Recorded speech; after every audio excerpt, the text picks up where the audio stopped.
Assalamualaikum warahmatullahi wabarakatuh. Perkenalkan, nama saya Andi Suhandi, kelas 5 sedang mengikuti PKDP 2026 dengan PTP UIN Salatiga. Kali ini saya akan menjelaskan tentang akad wadiah dalam fikih muamalah. Dengan tujuan pembelajaran, pertama, mahasiswa mampu menganalisis perbedaan mendasar antara skema wadiah yad amanah dan wadiah yad domanah pada produk lembaga keuangan syariah dengan tepat dan kritis. Yang kedua, mahasiswa mampu mengevaluasi kesesuaian implementasi akad wadiah pada sebuah produk simpanan di masyarakat berdasarkan rukun dan syarat yang syah secara fikih muamalah secara objektif. Definisi wadiah memiliki arti secara bahasa, yaitu wadiah berasal dari kata bahasa Arab, yaitu wada asyai'a, yang berarti menitipkan sesuatu atau meninggalkan atau meletakkan sesuatu pada orang lain agar dijaga.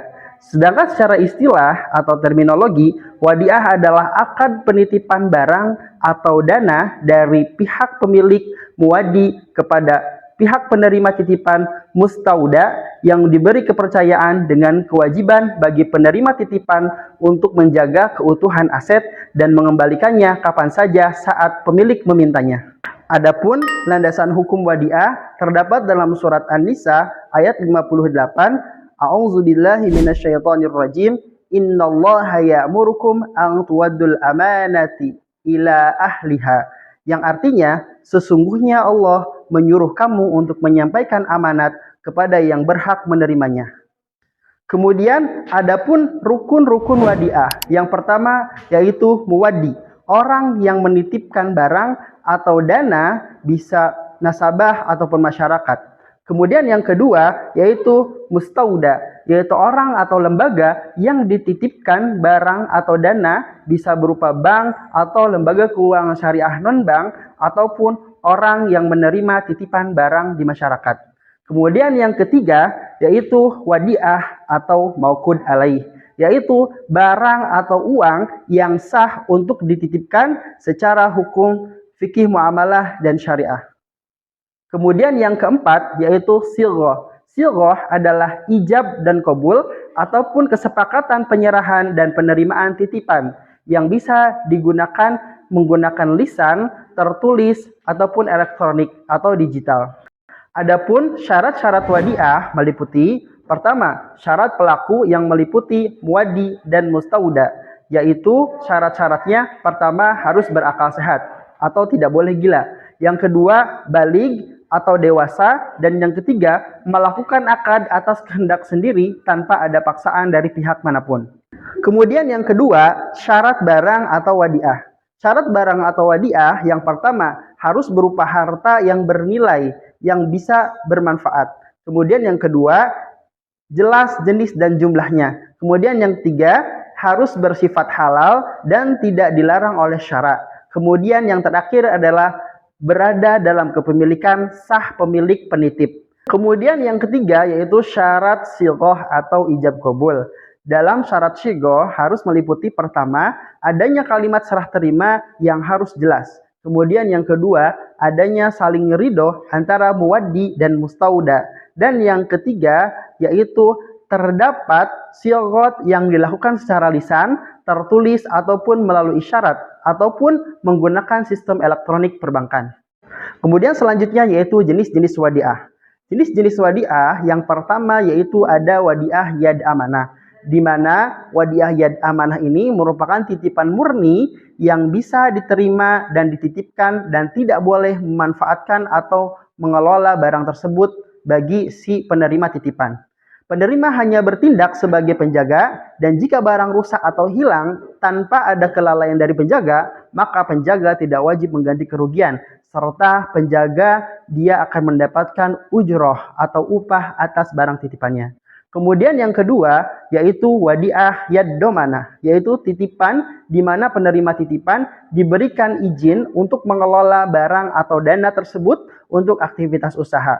Penerima titipan bertanggung jawab penuh atas keutuhan dana atau barang. Keuntungan pengelolaan menjadi hak bank atau pihak yang mengelola titipan tersebut. Namun, jika bank boleh memberikan insentif atau fee berupa bonus secara sukarela kepada nasabah ataupun masyarakat tanpa adanya diperjanjikan di awal ataupun secara sukarela pemberiannya. Setelah saya jelaskan pengertian, landasan hukum, rukun, dan syarat, maka apakah teman-teman bisa melihat adakah implementasi akad wadiah dalam kehidupan sehari-hari? Baik, betul sekali. Dalam kehidupan sehari-hari, contohnya seperti dalam lembaga keuangan syariah, yaitu ada produk tabungan wadiah. Tabungan wadiah yaitu rekening tabungan harian nasabah di mana nasabah menitipkan uang lalu bank memanfaatkannya untuk pembiayaan produktif. Dana ini liquid dan bisa ditarik kapan saja melalui ATM ataupun counter perbankan.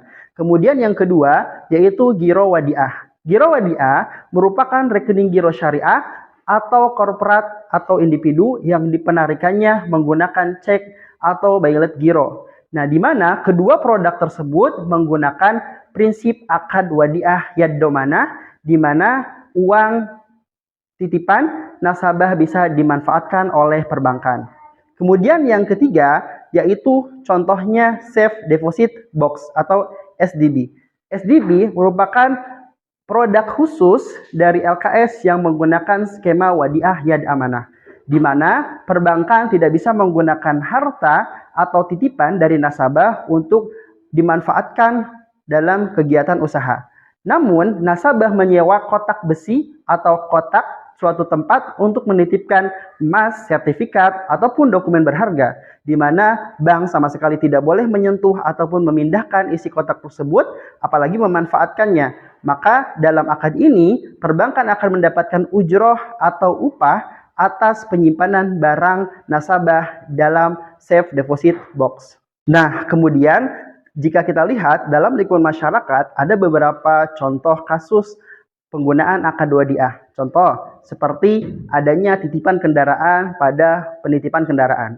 Kemudian kedua adanya titipan hewan peliharaan pada pet shop, di mana ya para penitip dia menitipkan barang kepada pihak yang dititipi, kemudian mereka akan memberikan ujroh atau upah atas barang yang dititipkan untuk tempat penitipan dan juga perawatan hewan peliharaan tersebut.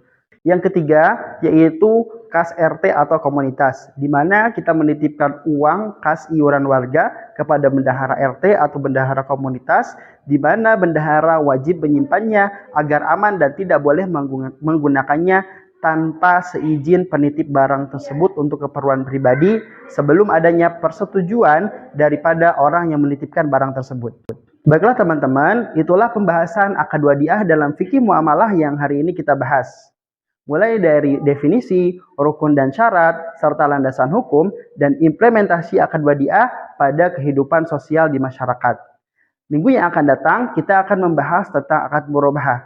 Sebelum itu, saya akan memberikan tugas kepada teman-teman untuk melihat implementasi akad wadiah dan menganalisis bagaimana kesesuaian antara rukun dan syaratnya yang teman-teman dapat buat dalam bentuk opini, kemudian dikumpulkan di dalam email di bawah ini. Atas perhatian dan bantuannya, saya ucapkan terima kasih. Wassalamualaikum warahmatullahi wabarakatuh.